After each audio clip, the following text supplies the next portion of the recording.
Hello दोस्तों, मैं Praveen Kumar PK sir chemistry lecture आप सभी का अपेक्स क्लासेस के डिजिटल प्लेटफॉर्म पर हार्दिक स्वागत करता हूं। देखिए दोस्तों, जैसा कि आप लोग जानते हैं, अपन ने इनऑर्गेनिक केमिस्ट्री से चैप्टर स्टार्ट कर रखा आपका कोऑर्डिनेशन कंपाउंड उपसय संयोजी यौगिक, जिसमें आज हम पढ़ने जा रहे हैं क्रिस्टल क्षेत्र सिद्धांत।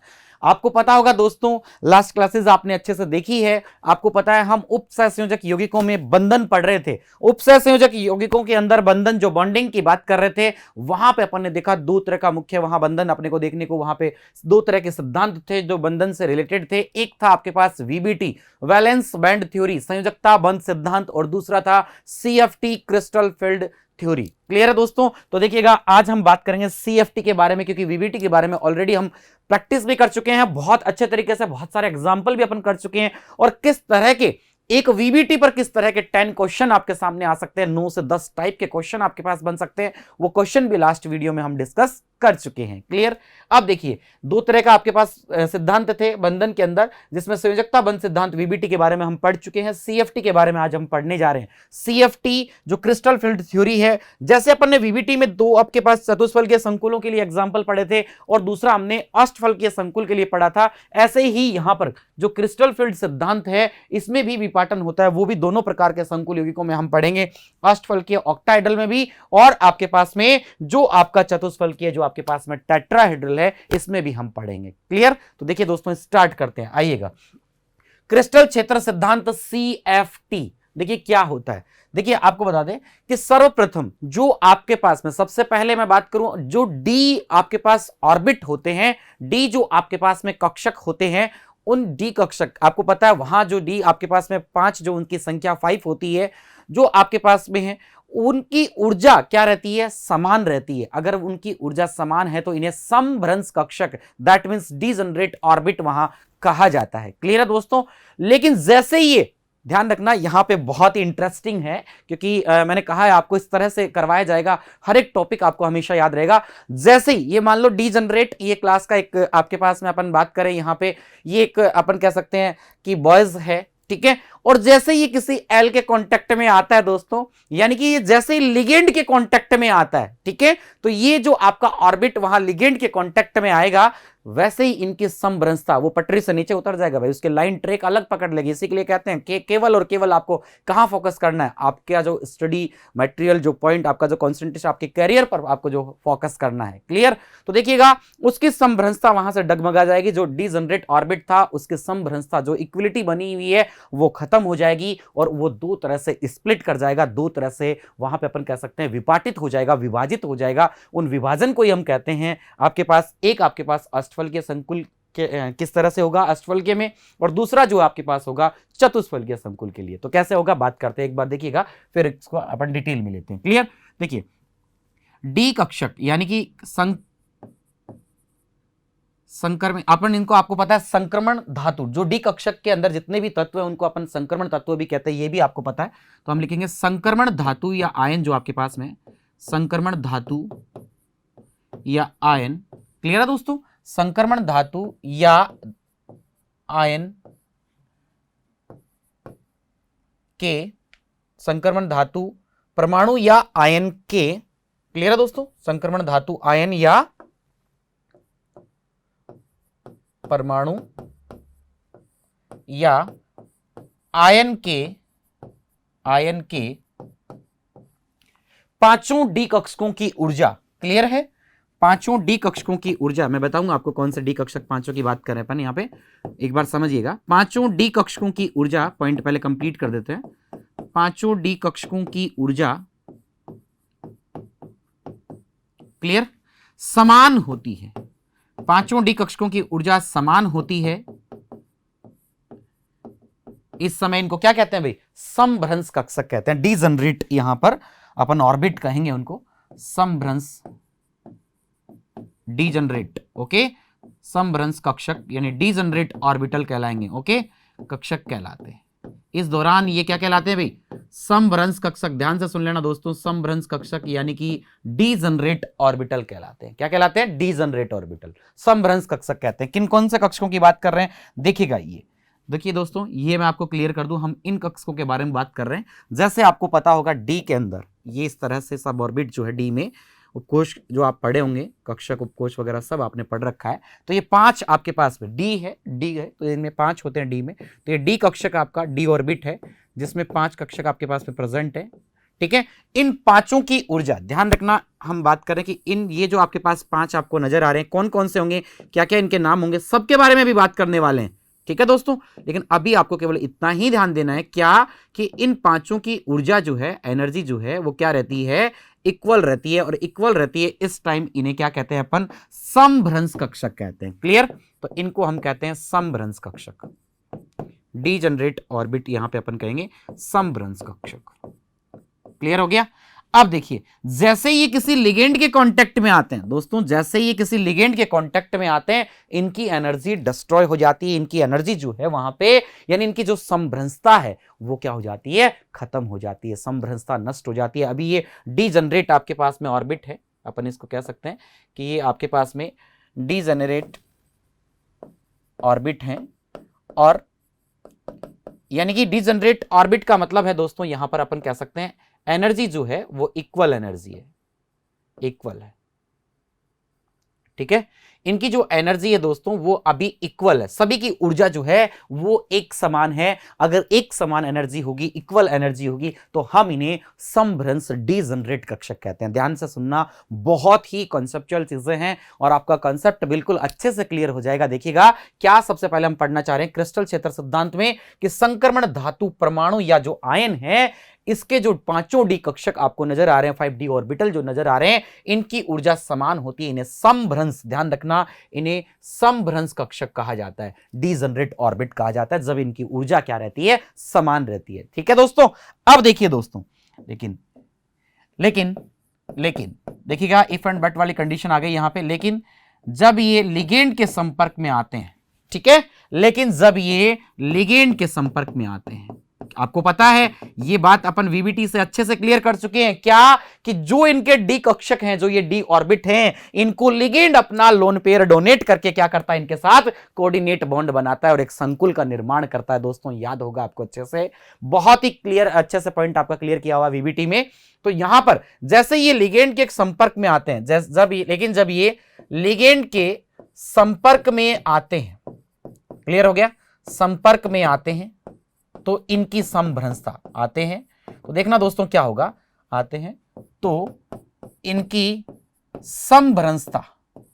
समभ्रंशता जो डीजनरेट यहां पर डिजनरेंसी जो इनकी थी यहां पर, ये खत्म हो जाएगी, डिस्ट्रॉय हो जाएंगे, इनकी समभ्रंशता समाप्त हो जाती है भाई, समभ्रंशता समाप्त हो जाती है। दोस्तों समझ गए होंगे, जैसे ही किसी एल के कांटेक्ट में आते हैं, इनकी समभ्रंशता, जो इक्विलिटी बनी हुई थी एनर्जी की, वो डिस्ट्रॉय हो जाएगी, समभ्रंशता खत्म हो जाएगी। पटरी से जो आपकी ट्रेन एक बिल्कुल पटरी पे चल रही थी, वो ट्रेन अब पटरी से डगमगा गई है भाई। इसलिए कहते हैं कि हमेशा आपको अपने करियर पर बिल्कुल फोकस करके चलना है, बिल्कुल कंसंट्रेट करके रखना है माइंड को। ओके, तो देखिए दोस्तों, समभ्रंशता खत्म हो गई, समभ्रंशता नष्ट हो गई, पटरी से ट्रेन नीचे आएगी, और जैसे ट्रेन नीचे आएगी, ट्रेन कहीं ना कहीं इधर उधर अनबैलेंस होगी, डिस्ट्रॉय होगी, वहां पे उसकी समभ्रंशता खत्म हो गई, विपाटित हो सकता है वो दो अलग अलग हिस्सों में, पार्ट में डिवाइड हो जाए, क्या होगा देखते हैं।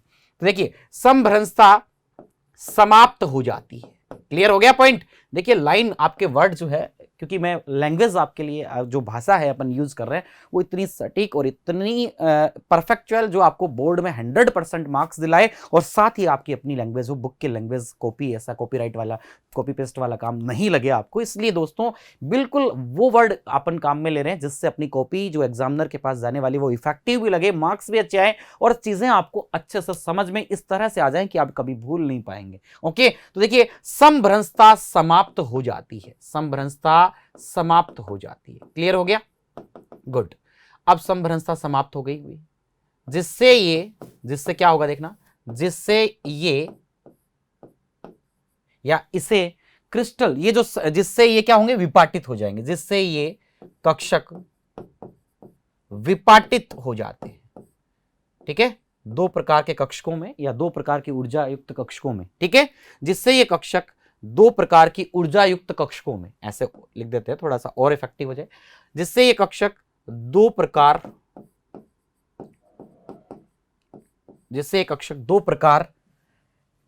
की ऊर्जा युक्त, दो प्रकार की ऊर्जा युक्त कक्षकों में विपाटित हो जाते हैं, कक्षकों में विपाटित हो जाते हैं दोस्तों, या विभाजित हो जाते हैं। विपाटित, जिसको विभाजन भी कह सकते हैं,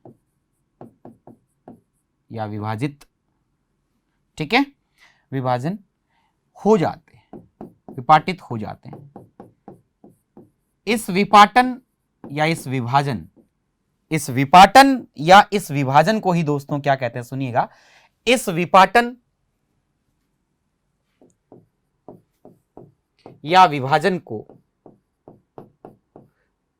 क्रिस्टल क्षेत्र विपाटन, क्रिस्टल क्षेत्र विपाटन, ठीक है, या यह विपाटन या यह विभाजन क्या कहलाता है दोस्तों, सबसे मेन इंपॉर्टेंट पॉइंट अपना ये देखना यहां पे, यह विभाजन क्रिस्टल क्षेत्र विपाटन या विभाजन कहलाता है, विपाटन कहलाता है। क्लियर हो जाना चाहिए आपका पॉइंट, एक एक वर्ड आपको देखना, क्लियर करने हैं यहां पे बहुत ही अच्छे तरीके से, जिससे चीजें आपको याद भी रहें और रटना बिल्कुल भी नहीं है, समझना है पॉइंटों को। क्लियर है दोस्तों, ध्यान से समझ लीजिएगा कि सीएफटी के बारे में पढ़ रहे हैं, क्रिस्टल फील्ड थ्योरी के बारे में पढ़ रहे हैं कि संक्रमण धातु जो ट्रांजिशन मेटल होते हैं, परमाणु एटम या आयन के रूप में है, इनके जो डी कक्षक हैं, इनकी एनर्जी स्टार्टिंग में इक्वल रहती है जब इनको डीजनरेट ऑर्बिट या इनको हम उस समय समभ्रंश कक्षक कहते हैं। क्या कहते हैं? समभ्रंश कक्षक। लेकिन जैसे ये किसी लिगेंड के संपर्क में आते हैं, जैसे ये किसी एल के कांटेक्ट में आते हैं, इनकी समभ्रंशता, ये जो इनकी समभ्रंशता है, ये क्या हो जाती है? समाप्त हो जाती है, नष्ट हो जाती है, जिससे ये कक्षक दो प्रकार की ऊर्जा युक्त कक्षकों में विपाटित या विभाजित हो जाते हैं। विपाटित या फिर अपन कह सकते हैं दोस्तों विभाजित हो जाते हैं। क्लियर हो गया? विपाटित या विभाजित हो जाते हैं। यह विपाटन या विभाजन ही क्रिस्टल क्षेत्र विपाटन या विभाजन कहलाता है। ओके, क्लियर हो गया? गुड। अब देखिएगा, अब हम बात करते हैं कि ये विपाटन किस तरह का होता है। तो देखिए दोस्तों, क्रिस्टल क्षेत्र सिद्धांत के अनुसार ये विपाटन दो प्रकार के कक्षकों में अलग अलग टाइप का होता है। एक आपके पास में जो आपके अष्टफलकीय हैं, अष्टफलकीय जो ऑक्टाहेड्रल जिनकी ज्योमेट्री होती है, ऑक्टाहेड्रल जो संकुल हैं, उनमें भी डी कक्षकों का विपाटन होता है। और जो आपके पास में चतुष्फलकीय संकुल है, जो टेट्राहेड्रल संकुल है, उनमें भी ये विपाटन होता है। लेकिन किस तरह से ये विपाटन होता है, किस टाइप का ये विपाटन होता है, इसके बारे में हम बात करते हैं। देखिएगा, बड़ा ही अच्छा एक पॉइंट है, क्वेश्चन इस तरह का आएगा एग्जाम में, किस तरह से आपको उस क्वेश्चन को आप अटेम्प्ट कर पाएंगे, चाहे वो कंपटीशन का हो, चाहे वो बोर्ड का हो, बहुत ही इजी रहेगा आपके लिए, क्योंकि आप लोग बिल्कुल अच्छे से इस पॉइंट को समझ चुके हैं कि विपाटन क्या होता है। कि डी कक्षकों का, मैंने बार बार कहा आपको, जैसे ही वो लिगेंड के कांटेक्ट में आते हैं, उनकी समभ्रंशता खत्म हो जाती है, वो डिस्ट्रॉय हो जाते हैं। दो प्रकार के कक्षक वहां बनाते हैं। कौन कौन से दो प्रकार की ऊर्जा वाले कक्षक हैं, उनके बारे में हम बात करते हैं। पहले बात करेंगे ऑक्टाहेड्रल अष्टफलकीय संकुल के लिए, ठीक है, अष्टफलकीय ऑक्टाहेड्रल संकुलों में डी कक्षकों का विपाटन। देन नेक्स्ट हम बात करेंगे चतुष्फलकीय संकुलों में डी कक्षकों का विपाटन। ओके दोस्तों, तो देखिए, सबसे पहले अष्टफलकीय संकुलों में, यानी कि अपन लिखेंगे यहां पर अष्टफलकीय संकुलों के अंदर, देखिए दोस्तों क्या हुआ, अष्टफलकीय जो संकुल हैं, अष्टफलकीय संकुल यौगिकों में या संकुल यौगिकों में धातु परमाणु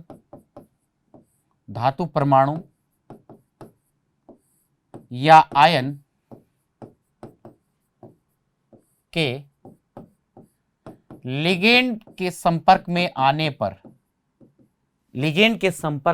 पर इनकी समभ्रंशता क्या हो रही है दोस्तों? नष्ट हो जाएगी, और ये दो प्रकार के कक्षकों में क्या होंगे? विपाटित होंगे। तो हम लिख रहे हैं कि अष्टफलकीय संकुल यौगिकों में धातु परमाणु या आयन, लिगेंड धातु परमाणु या आयन जो है, आयन की तरफ लिगेंड जैसे ही इनकी ओर अग्रसर होते हैं, ठीक है, में धातु परमाणु या आयन की ओर ओके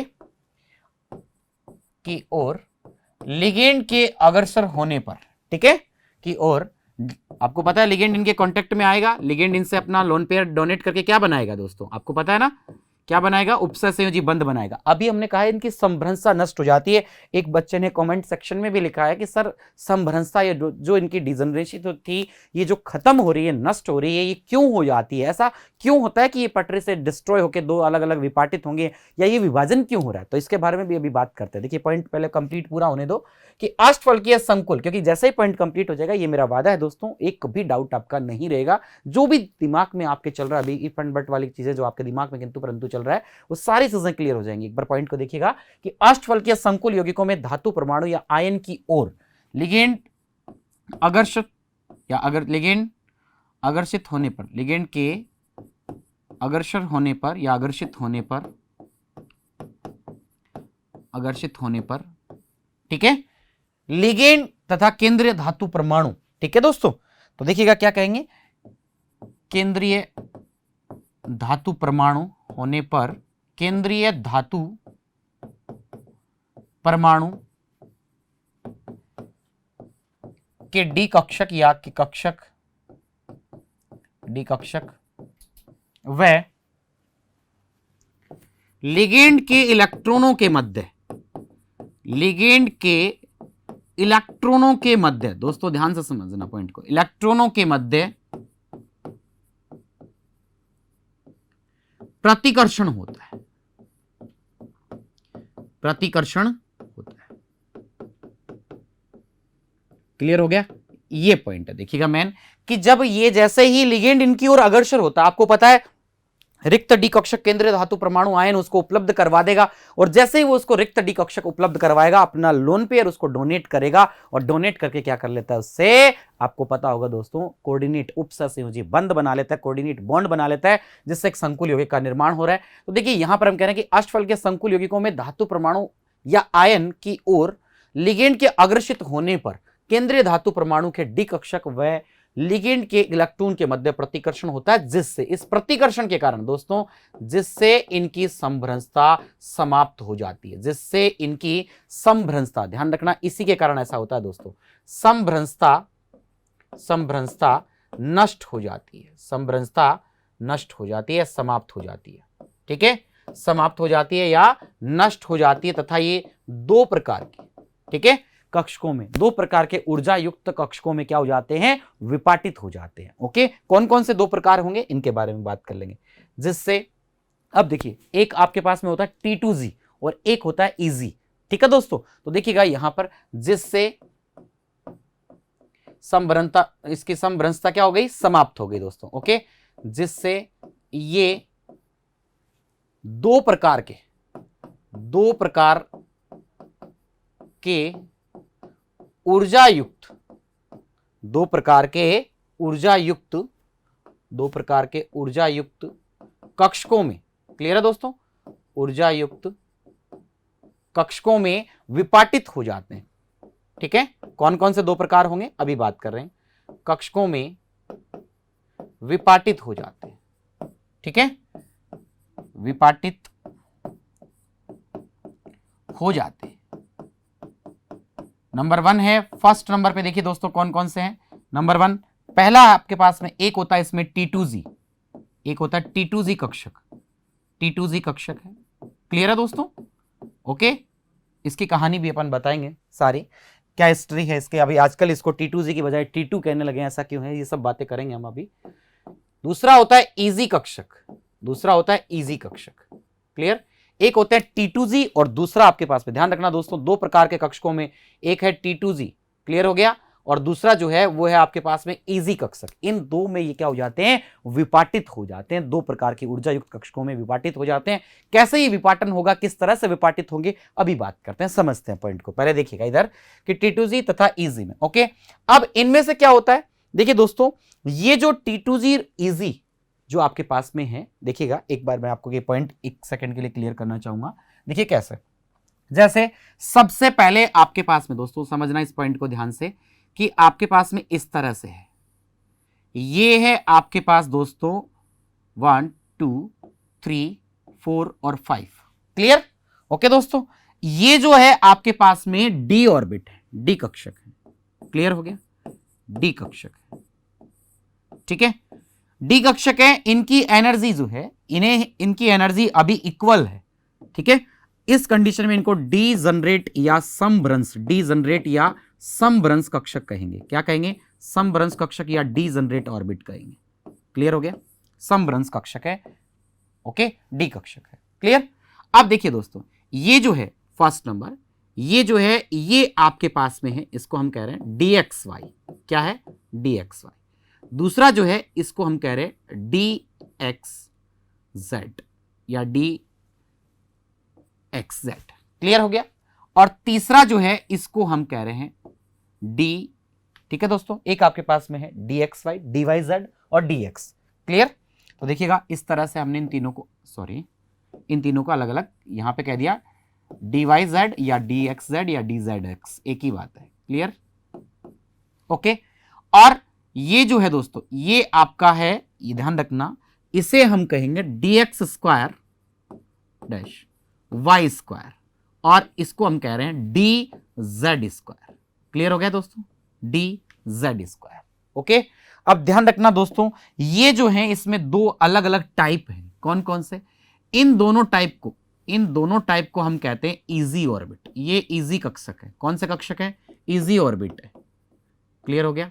और ये जो है आपके पास तीनों जो हैं, ये अलग टाइप है, इनको हम कहते हैं T2G। क्या कहते हैं भाई? T2G कक्षक है। क्लियर? हम अपने पॉइंट पे आएंगे पीछे एक बार, पहले एक बार थोड़ा देखिएगा। तो दो प्रकार के ऊर्जा युक्त कक्षकों में इस तरह से अलग अलग कैसे विपाटित होंगे। विपाटन अभी नहीं हुआ क्योंकि अभी लिगेंड के कांटेक्ट में नहीं आए भाई। अभी जैसे ये एल के कांटेक्ट में आएंगे, देखना दोस्तों, अब इनको एल के कांटेक्ट में लेके आते हैं अपन। क्लियर? तो देखिएगा यहां से ये इनके यहां पे, तो यहां अपन लिखेंगे, अब ये लिगेंड के संपर्क में आ गए। ठीक है दोस्तों, ये लिगेंड के संपर्क में आ गए, लिगेंड के संपर्क में आ गए। क्लियर? तो अब ये लिगेंड के संपर्क में आ रहे हैं। ठीक है, तो जैसे ये लिगेंड के संपर्क में आते हैं दोस्तों, इस तरह से ध्यान रखना, इस तरह से ये विपाटित हो जाएंगे। ये लीजिएगा, देखिएगा, यानी कि ये आपके पास लिगेंड के कांटेक्ट में आए और आते इस तरह से दो प्रकार के, दोनों जो आपके अलग अलग है, दोनों प्रकार के ऊर्जा युक्त कक्षकों में इस तरह से देखिए विपाटित हो गए। ये लीजिए, यहां आपके पास आ गए दोस्तों, क्या है देखिएगा, ये आपके पास 3 1 2 3। ओके दोस्तों, तो देखिए ये आपके पास में क्या है, ये है आपके पास dxy, ये सेकंड जो आपके पास में था dyz। क्लियर है? और ये है dxz या dzx। क्लियर है? और इनको हम क्या कह सकते हैं दोस्तों, देखिए ये जो है ये आपके पास में क्या है, T2Z है। क्या है भाई? T2Z ऑर्बिट है। क्लियर है? T2Z। आजकल इनमें Z नहीं लगाते, इनको T2 ही बुलाते हैं। क्लियर? ओके। अब देखिएगा यहां पे हम बात करते हैं, ये आपके पास में है सेकंड। तो देखिए दोस्तों, सेकंड की बात करूं यहां पे, तो एक आपके पास में हो गया, देखिएगा अच्छे से, बिल्कुल ध्यान से समझना है पॉइंट आपको। ये आपके पास में दो प्रकार से विपाटित हो गए, दो प्रकार की ऊर्जा युक्त कक्षकों में अलग अलग यहां पे विपाटित हुए हैं। ये दोस्तों आपके पास में है dx square y square. Clear है? और ये आपका है dz स्क्वायर। क्लियर है ये बात? और देखिए इसको हम क्या कह रहे हैं, इनको हम क्या कह रहे हैं यहां पे, ये जो है ये आपके पास इजी कक्षक है। कौन से कक्षक है? इजी। जबकि ये जो नीचे आपके पास में 3 थे, ये आपके T2Z कक्षक है। कौन से कक्षक है दोस्तों? T2Z कक्षक है। क्लियर है? तो देखिए ये जो है D कक्षक है, पहले ये आपके पास में समभ्रंश कक्षक डिजनरेट ऑर्बिट कहलाएंगे। इन पांचों की ऊर्जा जो है वो समान है, इक्वल एनर्जी में है। तब ध्यान रखना, जब इनकी एनर्जी जो है वो इक्वल है, तब हम इन्हें डिजनरेट या समभ्रंश कक्षक कह रहे हैं दोस्तों। लेकिन जैसे ही ये किसी लिगेंड के कांटेक्ट में आते हैं, जैसे ये लिगेंड के कांटेक्ट में आए, यहां पर दोस्तों ये लिगेंड के कांटेक्ट में आए, और जैसे ये लिगेंड के कांटेक्ट में आएंगे, इनकी समभ्रंशता क्या हो जाएगी भाई? समाप्त हो जाएगी। ये यहां लिगेंड का कांटेक्ट इनसे हुआ और इनकी समभ्रंशता जो है वो समाप्त हो जाएगी, और ये दो प्रकार के कक्षकों में क्या हो गए? विपाटित हो गए, स्प्लिट हो गए। तो ये जो स्प्लिटिंग आपको नजर आ रही है, एक T2Z और एक इजी, ये जो आपके पास 5 थे जिनमें 3 T2Z और 2 इजी हैं, तो इस तरह से ये विपाटित हो गए हैं दोस्तों। क्लियर हो गया? अब देखिए दोस्तों, इसमें भी बहुत ही इंटरेस्टिंग चीजें हैं। कैसे? देखिएगा क्या क्या कहानी है इस चीज के लिए, आपको बता दें यहां पे क्या ध्यान में रखना है। ये जो है आपके पास एक एनर्जी लेवल जो आपको नजर आ रहा है यहां पे, तो इनमें ये जो एनर्जी है दोस्तों, इसकी यदि मैं बात करूं यहां पे, तो ये आपके पास में है, एक ये आपके पास में है, ठीक है दोस्तों। तो देखिएगा ये आपके पास में है 3/5, क्लियर है। यहां ये जो है ये आपके पास में है 2/5, क्लियर है। या दोस्तों इसको आप ऐसा भी कह सकते हो, कैसे, देखिएगा यहां हम कहते हैं 0.6, ये है आपके पास 0.4। ये दोनों का जो एवरेज यदि यहां टोटल यदि अपन देखें, डिफरेंस जो है इन दोनों के बीच में, ये जो है ये लगभग रहता है दोस्तों 10 DQ के आसपास, क्लियर। तो देखिएगा यहां मैं बात करूं, ये जो एनर्जी लेवल है इसकी भी साथ साथ हमने बात कर ली है कि ये इनका एनर्जी लेवल था, क्लियर। तो इस तरह से ये दो प्रकार के ऊर्जा युक्त, देखिएगा ये जो है इनकी ऊर्जा ज्यादा है, इजी वालों की, इनकी ऊर्जा क्या है, कम। तो यहां हम लिख रहे हैं दोस्तों ये हैं निम्न ऊर्जा वाले, निम्न ऊर्जा वाले कक्षक है, निम्न ऊर्जा है युक्त कक्षक है, क्लियर। तो ये आपके पास में है दोस्तों निम्न ऊर्जा युक्त कक्षक, क्लियर हो गया। तो यहां पे मैंने इनको मेंशन कर दिया है, इनकी एनर्जी लो है तो यहां पे लिख दिया निम्न या लो एनर्जी ऑर्बिट है, निम्न ऊर्जा युक्त कक्षक है, ऊर्जा युक्त कक्षक, क्लियर है दोस्तों। और ये जो आपको नजर आ रहे हैं दोस्तों ऊपर, ये हाई एनर्जी युक्त कक्षक है, ये जो है ये उच्च ऊर्जा युक्त, ठीक है, इनकी एनर्जी ज्यादा है तो यहां पे लिखेंगे उच्च ऊर्जा युक्त कक्षक, क्लियर हो गया, उच्च ऊर्जा युक्त कक्षक है। ये एनर्जी ज्यादा है जबकि ये एनर्जी आपके पास में क्या है, कम है। यानी दो प्रकार की ऊर्जा युक्त कक्षकों में, यही अपनी लाइन थी कि दो प्रकार की ऊर्जा युक्त कक्षकों में ये क्या हो जाएंगे, अपने पास में विपाटित हो जाएंगे। तो ये जो आपको नजर आ रहे हैं दोस्तों, ये जो पांच आपके पास में अलग अलग, ये जो पांचों आपके पास ऑर्बिट आपको नजर आ रहे हैं, ये पांचों की समभ्रंशता लिगेंड के कांटेक्ट में आने पर क्या हो जाती है, समाप्त हो जाती है, जो यहां आपको नजर आ रही है। और ये इस तरह से दो प्रकार के ऊर्जा युक्त कक्षकों में अलग अलग ऊर्जा युक्त, उच्च ऊर्जा ऊपर वाले की है और इसमें निम्न है। क्यों है उच्च, क्यों है उनकी यानी हाई एनर्जी क्यों है इनकी, निम्न क्यों है, इनके बारे में भी बात करते हैं। तो देखिएगा अपने पॉइंट पे आइए दोस्तों। अपना पॉइंट क्या था कि अष्टफलकीय संकुल यौगिकों में धातु परमाणु या आयन की ओर लिगेंड के अग्रसित होने पर केंद्रीय धातु परमाणु के डी कक्षक व लिगेंड के इलेक्ट्रॉन के मध्य प्रतिकर्षण, ध्यान रखना ये एक अहम कारण रहा है यहां पे दोस्तों कि प्रतिकर्षण किसके बीच में, जो आपके पास केंद्रीय धातु परमाणु जो है उसके डी कक्षक व लिगेंड के इलेक्ट्रॉन के मध्य प्रतिकर्षण होने पर इनकी समभ्रंशता, जो ये इनकी समभ्रंशता है दोस्तों, ये क्या हो जाती है, समाप्त हो जाती है, नष्ट हो जाती है, जिससे दो प्रकार की ऊर्जा युक्त कक्षक T2G जो आपके पास में, ध्यान रखना T2G में कौन कौन आता है दोस्तों, अब आपको पता लग गया, यहां DXY आता है, यहां DYZ होता है और साथ में आपके पास में कौन होता है, DZX होता है, क्लियर हो गया, DZX। और इसमें आपके पास आते हैं DX2, Y2 और आपके पास है DZ2, क्लियर हो गया। तो इस तरह दो प्रकार के ऊर्जा युक्त कक्षकों में दोस्तों क्या हो जाते हैं, ये स्प्लिट हो जाते हैं, ये विभाजित हो जाते हैं। ये हमने पढ़ी है splitting of crystal field theory के अंदर, जो स्प्लिटिंग है इन ऑक्टाहेड्रल कॉम्प्लेक्स में अष्टफलकीय संकुलों के अंदर हमने पढ़ा है। तो दोस्तों देखिएगा अब इसमें हम बात कर रहे हैं कि इनकी ऊर्जा जो है वहां पे हमने कहा है ज्यादा होती है जबकि इनकी ऊर्जा वहां पर क्या है, कम है। दोस्तों एक बात आपको यह भी ध्यान में रखनी है, आपको पता है कि डी कक्षक, आपको पता है डी कक्षक जो है, अगर मैं अलग से एक पॉइंट की आपसे बात करता हूं, इस पॉइंट के लिए अलग से देखिएगा कि आपको पता होगा दोस्तों यहां पे कि आपके पास जो डी कक्षक होते हैं उनका जो हम बात करें किस तरह का शेप, किस तरह का होता है, आपको पता है डबल डंबल, पी का डंबल, और आप जानते हैं दोस्तों जो आपके पास में एस है गोलाकार होता है, डी जो पी है डंबलाकार होता है डंबल शेप में, और डी जो है वो डबल डंबल होता है। और ये जो डंबल में इसको हम कहते हैं लूप, क्या कहते हैं, लूप, जिनमें हम इलेक्ट्रॉन का क्या करते हैं, आदान प्रदान या इलेक्ट्रॉन यहाँ बॉन्डिंग वगैरह हम दर्शाते हैं। तो ये जो है ये लूप है, क्या है दोस्तों, लूप।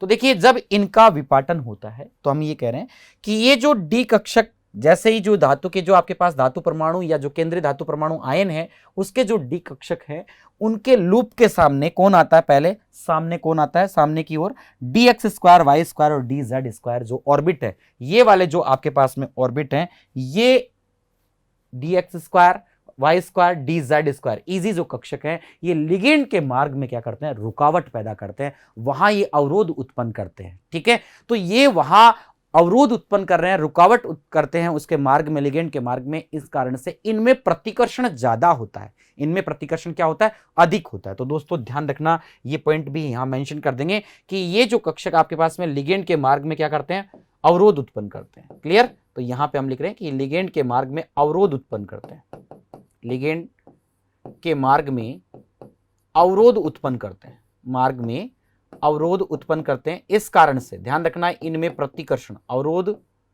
उत्पन्न करते हैं, उत्पन्न करते हैं। क्लियर दोस्तों? अवरोध उत्पन्न करते हैं, इस कारण से क्या हो गया, इस अवरोध के कारण देखिएगा, इस कारण से इनमें, यहां पे ये एरो मैंने इस साइड लगाया दोस्तों, अवरोध के कारण क्या होता है, इनमें प्रतिकर्षण अधिक होता है, इनमें प्रतिकर्षण अधिक होता है। प्रतिकर्षण क्या होता है भाई, अधिक होता है। क्लियर है? अधिक होता है। ओके, अतः ये इनकी एनर्जी भी क्या हो जाती है, यहां पे अधिक हो जाती है। तो दोस्तों ध्यान रखना, ये जो वाला जो पॉइंट हमने पढ़ा है अभी, ये जो पॉइंट हमने पढ़ा है ये इससे रिलेटेड है। क्लियर है? यहां पर ओके। तो देखिएगा, ये जो आपके पास में ये कक्षक सामने की ओर आते हैं, लिगेंड के मार्ग में अवरोध उत्पन्न करते हैं, जिस कारण से इनके अंदर प्रतिकर्षण अधिक होता है, और प्रतिकर्षण अधिक होने के कारण इनकी एनर्जी अधिक है। तो यहां पर भी ये चीज अपन मेंशन कर देंगे दोस्तों, इनमें प्रतिकर्षण अधिक है, यहां जो है इनमें प्रतिकर्षण क्या है, अधिक, प्रतिकर्षण अधिक है। ऑक्टागोनल आपको पता है, क्योंकि ये ऑक्टाहेड्रल है, अष्टफलकीय संकुल है, इनमें यहां प्रतिकर्षण कम है, इनमें प्रतिकर्षण क्या है, कंपेयर, उनके कंपेयर में क्या है, कम है, प्रतिकर्षण कम। क्लियर है दोस्तों?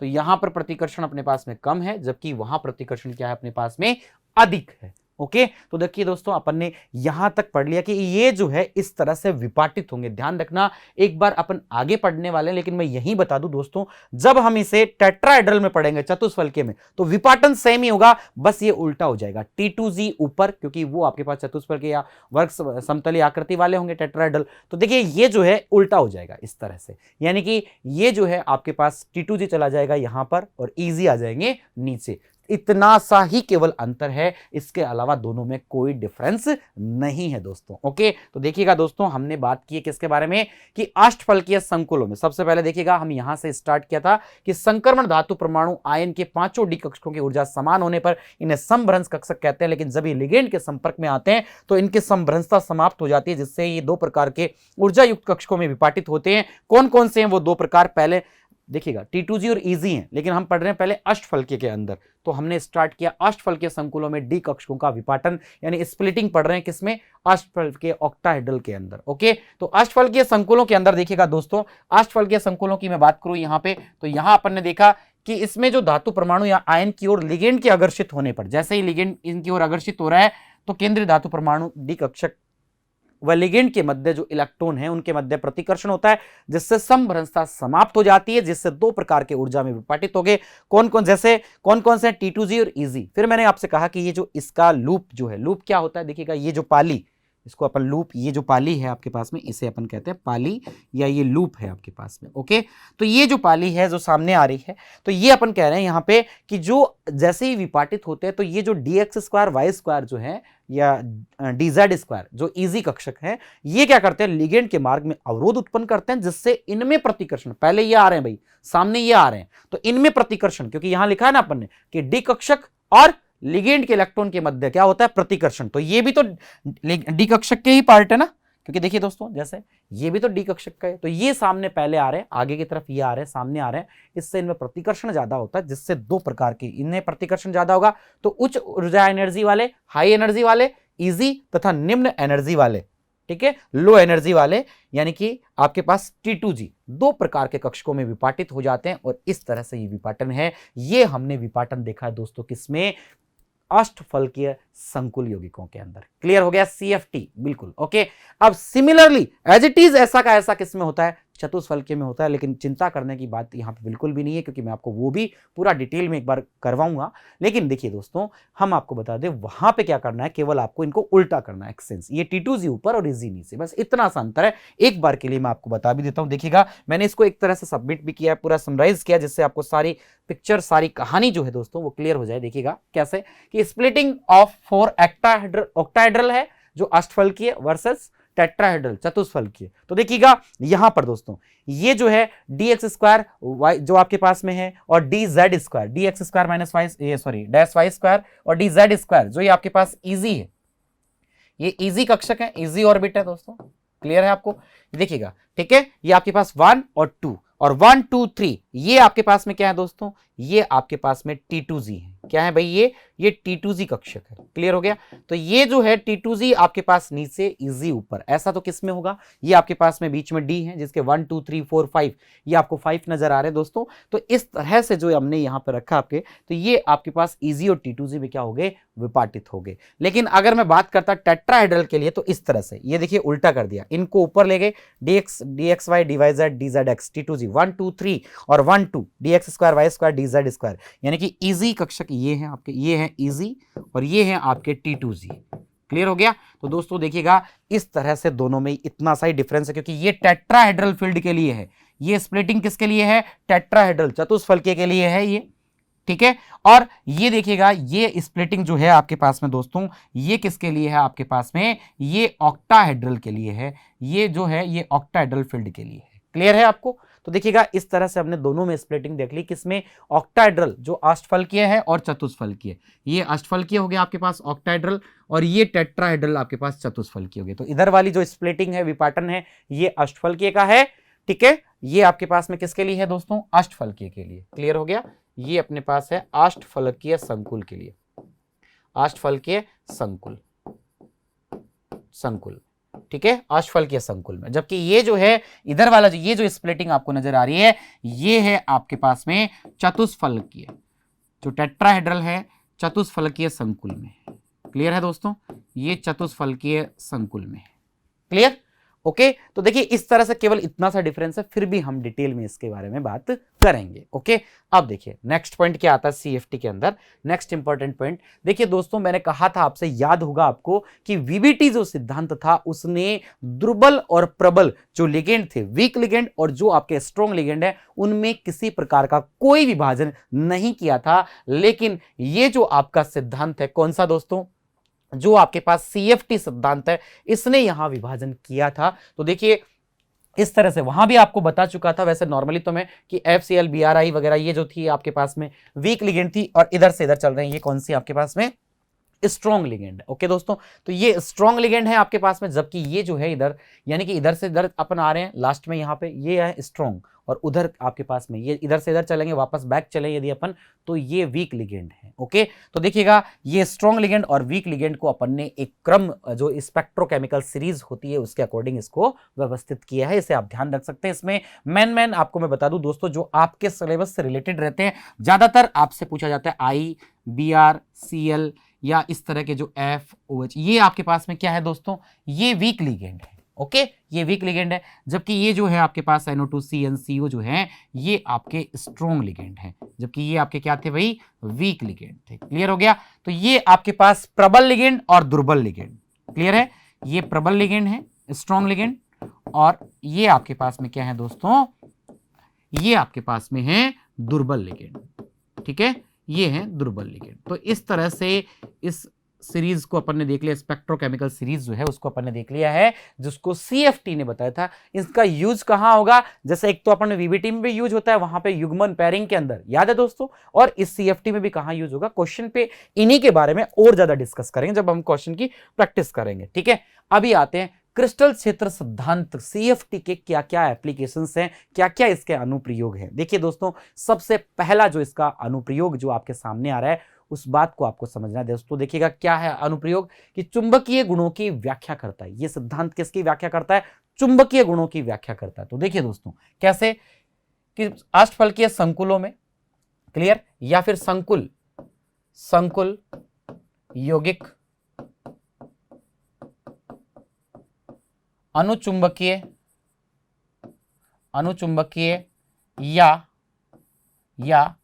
प्रतिचुंबकीय, क्लियर है, या प्रतिचुंबकीय प्रकृति का होगा। ये किस पर निर्भर करेगा, देखिए, या प्रतिचुंबकीय, अनुचुंबकीय या प्रतिचुंबकीय प्रकृति का होगा, यह असंभ्रंश कक्षकों में। ध्यान रखना दोस्तों, यह देखिएगा, ये किसके आधार पे अपन पता लगा पाएंगे, जो आपके पास में असंभ्रंश कक्षक है, जो कि डिजेनरेट कक्षक नहीं है। असंभ्रंश कौन से, देखिए दोस्तों, जो एक बार आपको बताते हैं कि जब आपके पास में एनर्जी समान थी तो वो तो समभ्रंश थे, लेकिन जैसे ही वो विपाटित होंगे असंभ्रंश हो जाएंगे। तो यह है कि चुंबकीय प्रकृति यानी कि अनुचुंबकीय होगा या प्रतिचुंबकीय प्रकृति का होगा, यह असंभ्रंश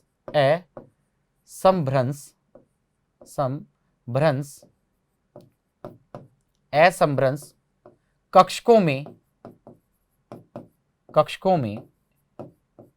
अयुग्मित या युग्मित इलेक्ट्रॉन की संख्या या युग्मित इलेक्ट्रॉन के आधार पर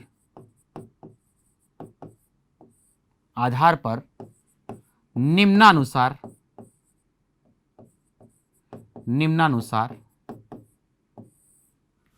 ठीक है ज्ञात कर सकते हैं। कैसे ज्ञात करेंगे, निम्नानुसार ज्ञात कर सकते हैं,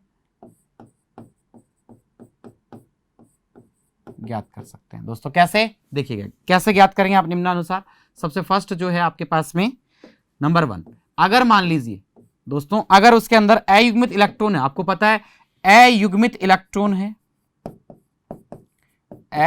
इलेक्ट्रॉन उपस्थित है, तो आपको पता है कैसा होगा वो, वेरी गुड, कैसा होगा भाई, अनुचुंबकीय, बताया हुआ आपको, ये आपके पास में अनुचुंबकीय हो जाएगा असंभ्रंश कक्षक में। क्लियर है दोस्तों, ठीक है। और दूसरा यदि आपके पास में दोस्तों, एक पॉइंट तो ये हो गया अपना, सेकंड क्या रहेगा देखिएगा, यदि आपके पास सारे युग्मित हैं, पेयरिंग हो रखी है, डबल है, युग्मित इलेक्ट्रॉन उपस्थित है दोस्तों, ठीक है। तो देखिए कैसा होगा, अगर युग्मित है तो वो होगा प्रतिचुंबकीय। क्या होगा भाई, प्रतिचुंबकीय। क्लियर हो गया आपके पास में, प्रतिचुंबकीय, ओके, प्रतिचुंबकीय होगा, ओके गुड। देखिएगा यहां दोस्तों हम बात कर रहे हैं कि आपके पास चुंबकीय गुण जो आपके पास में वो किस तरह से अपन बता सकते हैं। तो युग्मित है तो वो आपका प्रतिचुंबकीय होगा, और आपके पास अयुग्मित है तो वो आपका अनुचुंबकीय होगा, यानी अनपेयर्ड इलेक्ट्रॉन प्रेजेंट है। ये सभी, ये जो है अयुग्मित का मतलब है यहाँ पे अनपेयर्ड इलेक्ट्रॉन, अगर उसके पास में कोई सिंगल इलेक्ट्रॉन प्रेजेंट है, अनपेयर्ड इलेक्ट्रॉन, ये सभी पेयर्ड में है, ओके। तो ये आपके पास में दोस्तों सभी पेयर्ड इलेक्ट्रॉन है, ओके। तो अगर पेयर्ड इलेक्ट्रॉन प्रेजेंट है तो आपके पास में क्या होगा, डायामैग्नेटिक प्रतिचुंबकीय होगा, ये आपके पास डायामैग्नेटिक होगा। क्लियर है।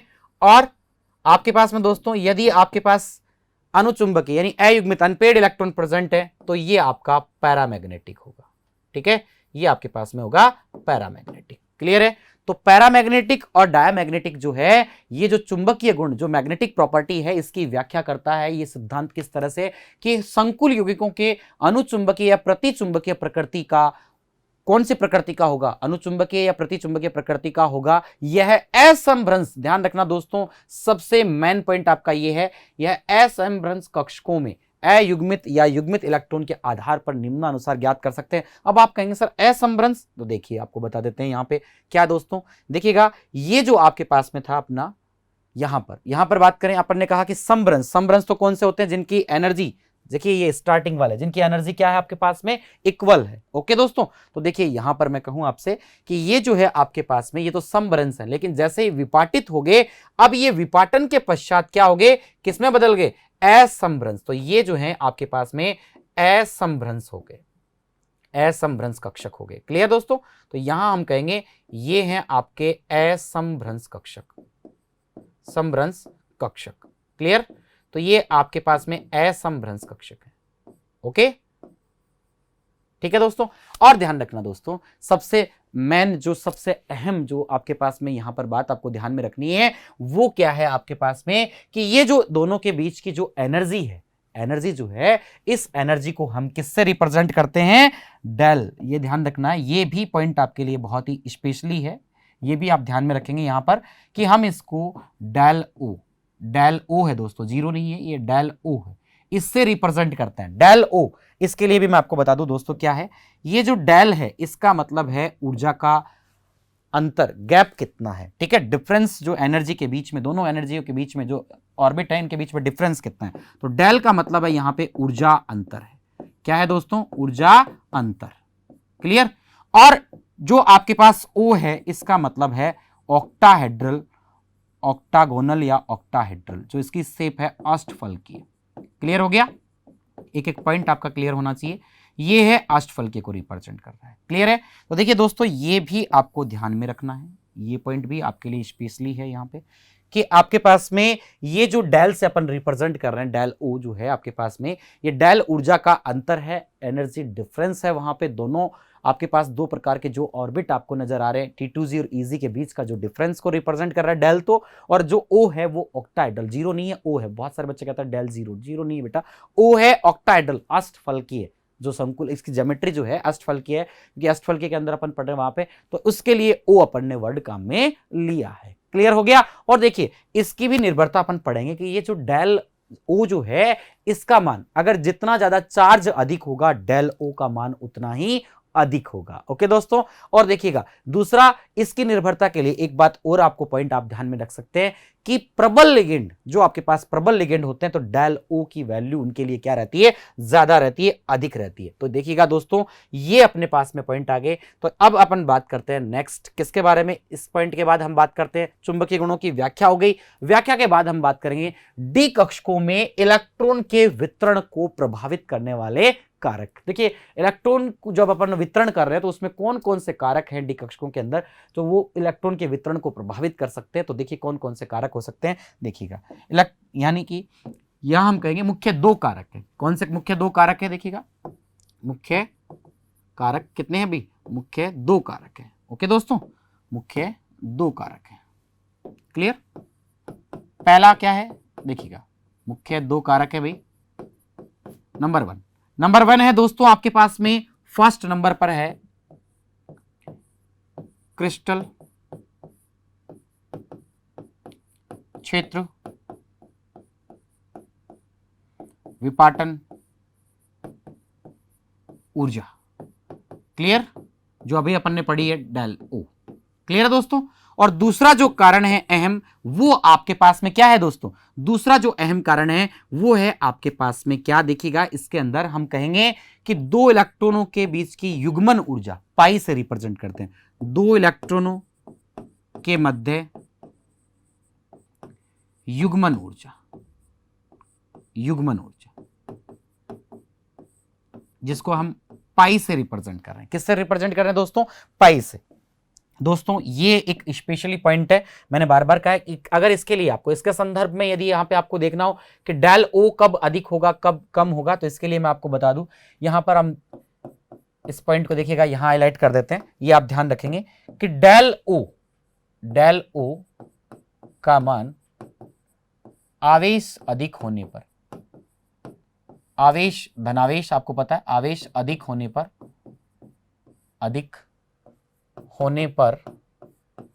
अधिक होता है। Number one. क्लियर है? आवेश अधिक है तो इसका भी मान अधिक होगा, अधिक होता है। दूसरा सेकंड पॉइंट क्या दोस्तों? दूसरा जो है इसके लिए सेकंड पॉइंट आप ध्यान में क्या रखेंगे यहां पर? फर्स्ट आपके पास में होगा डेल O का मान धनावेश, आवेश आपको पता है जो केंद्रीय धातु परमाणु है उस पर कौन सा आवेश रहेगा? पॉजिटिव रहेगा। जैसे बढ़ता है ये भी बढ़ता है। और प्रबल लिगेंड, स्ट्रॉन्ग लिगेंड यदि है, प्रबल लिगेंड की प्रेजेंस में भी, प्रबल लिगेंड जो आपका स्ट्रॉन्ग लिगेंड होता है दोस्तों, लिगेंड की उपस्थिति में भी, की प्रेजेंस में भी, प्रेजेंस उपस्थिति में भी इसका मान में भी डेल O, क्लियर है? डेल O का मान ऐसे लिख देते हैं, डेल O का मान अधिक रहता है। डेल O का मान क्या होता है दोस्तों? अधिक होता है, अधिक होता है। ओके, क्लियर है? ये दो पॉइंट आपको ध्यान में रखना है। क्रिस्टल क्षेत्र जो आपके पास डेल्टा O जो एनर्जी थी, तो इसमें डेल्टा किसको रिप्रेजेंट कर रहा है? ऊर्जा के अंतर को। O किसको रिप्रेजेंट कर रहा है यहां पर? ऑक्टाहेड्रल, अष्टफलकीय संकुल को। ओके, अब दोस्तों देखिएगा इसमें अपन पढ़ रहे हैं कि ये दो अहम जो कारण आपको नजर आ रहे हैं ये किस तरह से प्रभावित कर सकते हैं। तो देखिए सबसे फर्स्ट पॉइंट के बारे में हम डिस्कस कर लेते हैं। ये लीजिए पहला जो इसके अंदर स्पेशली जो पॉइंट रहेगा वो क्या है? देखिए प्रबल लिगेंड के लिए क्या दोस्तों? प्रबल लिगेंड के लिए प्रबल लिगेंड के लिए डेल ओ की जो वैल्यू है वो ज्यादा होती है किससे दोस्तों, पाई से। ओके, डेल ओ की वैल्यू जो है वो ज्यादा रहती है पाई से। सेकंड देखिएगा, दूसरा जो पॉइंट है ये अपना स्पेशली पॉइंट है कि दुर्बल लिगेंड के लिए, जबकि दुर्बल लिगेंड के लिए दुर्बल लिगेंड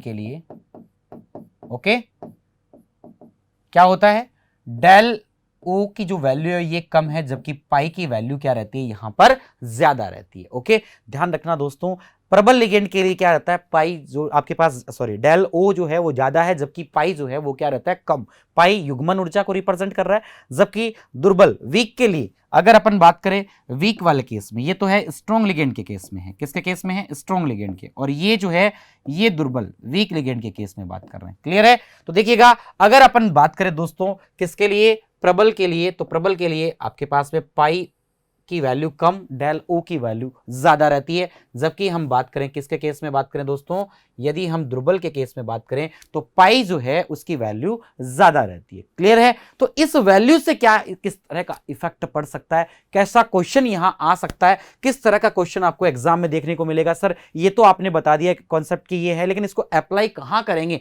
ये यूज कहां होगा और किस तरह का क्वेश्चन आएगा, हमें कैसा पता लगेगा कि ये वाली पाई है, ये वाली एनर्जी जो है डेल ओ है, ये ज्यादा है, ये कम है, किस तरह की बातें सारी, ये जो इस तरह के आपके मन में जो भी सवाल, इस तरह के क्वेश्चन जो पुट हो रहे हैं इस समय, पुटअप आप जो सामने जो क्वेश्चन आपके दिमाग में आ रहे हैं, तो दोस्तों मैं आपको बता दूं इन सभी क्वेश्चंस का आंसर आपको मिलेगा, लेकिन ये हम बात करेंगे अपनी नेक्स्ट क्लासेस के अंदर। ओके दोस्तों, तो यहां तक हमारे साथ बने रहने के लिए आप सभी लोगों का बहुत बहुत थैंक यू, धन्यवाद। हमारे चैनल को लाइक कीजिए, सब्सक्राइब कीजिए और बेल आइकन को प्रेस कीजिएगा। Thank you.